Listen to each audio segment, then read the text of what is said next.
అందరూ ఉన్నారు ఫ్రెండ్స్. వాళ్ళ వీడియోలో ఈపీఎఫ్ ఖాతాదారులకి ఒక ఇంపార్టెంట్ విషయం నేను చెప్పబోతానండి. వీడియోకి వెళ్ళే ముందు ఇలాంటి విషయాలు మీరు మరింత తెలుసుకోవడానికి కింద సబ్స్క్రైబ్ బటన్ ఉంది, అంటే ఆప్ చేసి మన ఛానల్ సబ్స్క్రైబ్ చేసి పక్కనే ఉన్న బెల్ బటన్ని యాక్టివేట్ చేయండి. అంతేకాకుండా లైక్ చేయండి.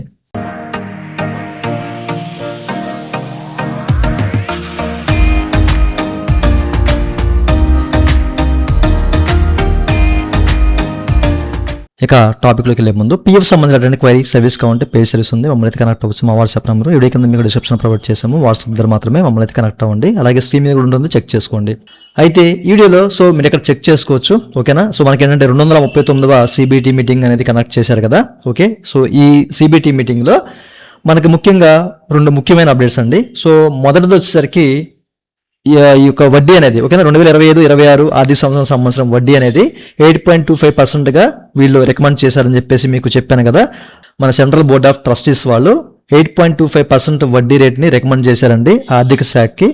త్వరలోనే మన పిఎఫ్ అకౌంట్లో మన వడ్డీ అనేది జమ అయ్యే అవకాశం అయితే ఉందన్నమాట. పండగ లోపే జమ అయ్యే అవకాశం అయితే ఉంది. ఈ విషయాన్ని గమనించాలి, ఓకేనా.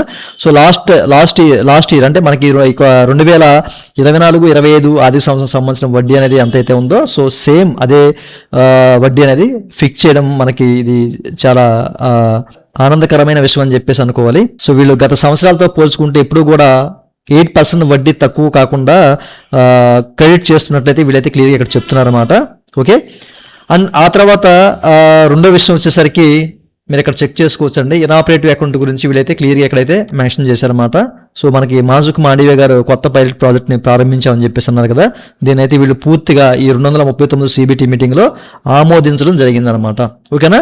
అయితే వీళ్ళు ఫస్ట్ ఫేజ్లో అంటే మొదటి దశలో అరౌండ్గా 1.33 lakhs మెంబర్స్ అంటే ఎవరైతే పిఎఫ్ ఖాతాదారులు ఉన్నారో, ఓకేనా, 1.33 లక్షల పిఎఫ్ ఖాతాదారుల అకౌంట్లో ₹1000 లోపుండి ఇనాపరేటివ్గా మారుతాయి కదా అకౌంట్స్ అనేవి. అట్లాంటి వాళ్ళకి కూడా మొదటి దశలో ఇంచుమించు 6 కోట్లు అంటే 5.68 కోట్లు అమౌంట్ అనేది రిలీజ్ చేస్తున్నారు. ప్రతి ఒక్క ఖాతాలో, ప్రతి ఒక్క ఇనాపరేటివ్ అకౌంట్ ఖాతాలో అమౌంట్ అయితే జమ అవుతుంది. ఈ విషయాన్ని గమనించాలి. అట్లాగే రెండో ఫేజ్ అంటే సెకండ్ ఫేజ్లో 2 విడతలో 1000 కంటే అమౌంట్ ఎక్కువ ఏ అకౌంట్లో అయితే ఉంటుందో అట్లాంటి అకౌంట్స్ లో కూడా అమౌంట్ అయితే జమ చేస్తామని చెప్పేసి క్లియర్గా వీళ్ళైతే మెన్షన్ చేశారు, ఓకే. మొదటి విడతలో 5.68 కోట్లు అమౌంట్ అనేది రిలీజ్ చేస్తున్నారు. అలాగే రెండో విడతలో 1000 కంటే ఎక్కువ అమౌంట్ ఎవరికైతే ఉండిపోతుందో, ఏ ఇనాపరేటివ్ అకౌంట్ అయితే ఉండిపోతుందో అట్లాంటి వాళ్ళందరికీ కూడాను అమౌంట్ అయితే వేస్తారు. ఈ విషయాన్ని గమనించాలి. ఇనాపరేటివ్ అకౌంట్ ఎప్పుడు అవుతుంది, ఎలా అవుతుంది అనే విషయాలు అయితే లాస్ట్ వీడియోలో మీరు చెప్పానండి, ఓకేనా. దాని ప్రకారం ఎవరికైతే ఇనాపరేటివ్ అకౌంట్ కలిగి ఉందో అట్లాంటి వాళ్ళందరికీ కూడా ఇది పెద్ద శుభార్త అని చెప్పేసి అనుకోవాలి, ఓకే.